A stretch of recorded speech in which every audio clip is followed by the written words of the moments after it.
நீதிமன்றத்திற்கு சென்றிருந்தார்கள். அந்த வழக்கு நடைபெற்றது. இப்பொழுது அரசின் சார்பாக அந்த வழக்கு வெற்றி பெற்றிருக்கிறது. அதற்காக 15.42 கோடி ரூபாய் பணம் அரசின் சார்பாக ஒதுக்கப்பட்டிருக்கிறது. இந்த பணியும் தொடக்கிவிட்டோம். டிசம்பர் 2025க்குள் அந்த பணியும் முடிவடையும். அதேபோன்று நம்முடைய பாடி ஆர்ஓபி, அதாவது ரயில்வே மேம்பாலம், அதற்கு அரசின் சார்பாக 139 கோடி ரூபாய் பணம் ஒதுக்கப்பட்டு பணிகள் நடைபெற்றுக் கொண்டிருக்கிறது. ஏறத்தாழ 70% பணிகள் முடிவிட்டு விட்டது. அவைகளும் விரைந்து செயல்படுத்த வேண்டும் என்று துறைக்கு நான் ஆணையிட்டிருக்கிறேன்.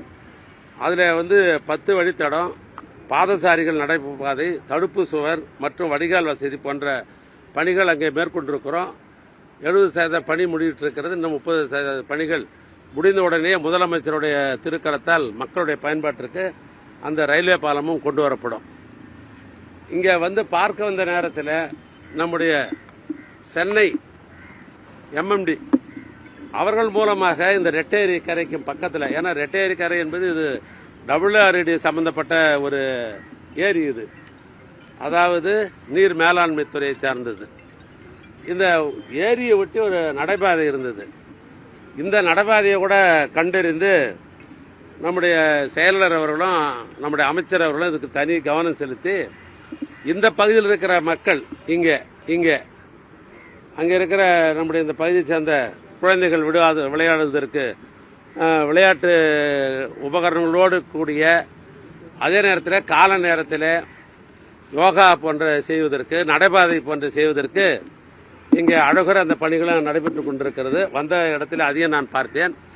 அந்த பணிகளும் சிறப்பாக நடைபெற்றுக் கொண்டிருக்கிறது. அமைச்சர்கள் கூட கேட்டார், ஒப்பந்ததாரரை கூப்பிட்டு இந்த பணி எப்போ முடியும் அப்படின்னாரு. அவர் சொன்னார், ஆகஸ்டுக்குள்ளே முடிச்சுடுவோம், அநேகமாக அக்டோபர் மாதம் மழை வரும், அந்த மழைக்கு முன்னாலே முடித்து விடுகிறேன் என்று ஒரு உத்தரவாதத்தை தந்திருக்கிறார். இதையெல்லாம் இங்கே அமைகிற பொழுது நான் ஏற்கனவே ஒரு பொது நிகழ்ச்சியில் சொன்னேன், குளத்தூரில் பிறக்க முடியலையே அப்படின்னு திருவண்ணாமலை வாக்காளர்லாம் வருத்தப்பட்டாங்கன்னு ஒரு இடத்துல சொன்னேன். என்ன காரணம்னா, இன்னைக்கு 234 தொகுதியிலேயே குளத்தூர் தொகுதி என்பது பலருடைய பாராட்டுகின்ற அளவுக்கு மக்களுடைய தேவை அறிந்து பணியாற்றுகின்ற ஒரு முதலமைச்சர் சட்டமன்ற உறுப்பினராக இருக்கிற இந்த தொகுதி. இப்போ முதலமைச்சர்கிட்ட நானும் எங்கள் அமைச்சர் போன்றலாம் ஒன்று கற்றுனுக்கிறோம். என்ன கற்றுனுக்கிறோன்னா, தமிழ்நாட்டுக்கு முதலமைச்சர், அவருக்கு 1000 பணி. இந்த பணிகள் மத்தியில் கூட மாதம் தன்னுடைய தொகுதிக்கு வர்றதை அவர் நிறுத்துறதே இல்லை. அப்போ அதை பார்த்து தான் நாங்களும் கரெக்டாக தொகுதிக்கு போன்ற எண்ணமே எங்களுக்கே கொண்டு இருக்கிறது. ஏன்னா அந்த அளவுக்கு இந்த தொகுதியில் சிறப்பான பணிகள்லாம் நடைபெறுகிறது. அதனால் பொதுமக்கள் பாராட்டுக்குரிய தொகுதியாக இந்த தொகுதி அமைந்திருக்கிறது. சார், இவ்வளவு பணிகள் நடைபெறுகிறதுன்னு சொல்றீங்க, ஆனா எதிர்க்கட்சி தலைவர் கடுமையான விமர்சனம் வைக்கிறாரு. சிடிலாம் வெளியிட்டு இருக்காரு, உருட்டுகள் திருட்டுகள் அப்படின்னு சொல்லிட்டு, அதை எப்படி பாக்குறீங்க? அது ஒன்றுமில்லை, தான் திருடி பிறர் நம்பாத ஒரு முதுமொழி இருக்குது எப்பயுமே. அவர் ஆட்சியில் நடைபெற்றதை மீண்டும் அவர் நினைவூட்டுகிறார். இப்போ இந்த ஆட்சியை பொறுத்தளவுக்கு உங்களுக்கே தெரியும், ஒரு ஆளுங்கட்சின்னு சொன்னாக்கா எப்பயுமே யார் ஆளுங்கட்சியாக இருந்தாலும் சரி நாங்களே திராவிட முன்னேற்ற கழகம் 6 முறை ஆண்டிருக்கிறோம். நாங்கள் அது மாதிரி அவங்களும் ஆண்டிருக்கிறாங்க. மக்களுடைய கோரிக்கை என்பது ஏராளம். ஏன்னா மக்களுடைய கோரிக்கையெல்லாம் நிறைவேற்றுகிற அளவுக்கு நாட்டினுடைய உற்பத்தி பணப்புழக்க வழக்கம் இருக்குமா என்று சொன்னால் இந்தியாவுக்கே இல்லை, இந்தியாவே கடன் வாங்கி தான் இருக்குது. அப்படிப்பட்ட நிலையில் மக்களுடைய பூர்த்திகளை நிறைவு செய்வது என்பதில் தான் பார்க்கணும் எப்பயுமே. அந்த ஆட்சியை விட இந்த ஆட்சி மக்களுடைய திட்டங்களை நிறைவேற்றுவதிலே முன்னிலையில் இருக்கிறது. சதவீத கணக்கெடுத்து கொண்டு எடுத்தாலும் கூட அதிகமான சதவீதம் மக்களுக்கு வேண்டியதை செய்து கொண்டிருக்கிறோம். அங்கு இங்கே 2 பிரச்சனைகள் வருகின்ற சொன்னால் அந்த பிரச்சனையை கூட அந்த மக்கள் நேரடியாக அலுவலரை பார்த்து மனு கொடுப்பதை தவிர்த்து ஒரு புதிய திட்டத்தை உருவாக்கினார்.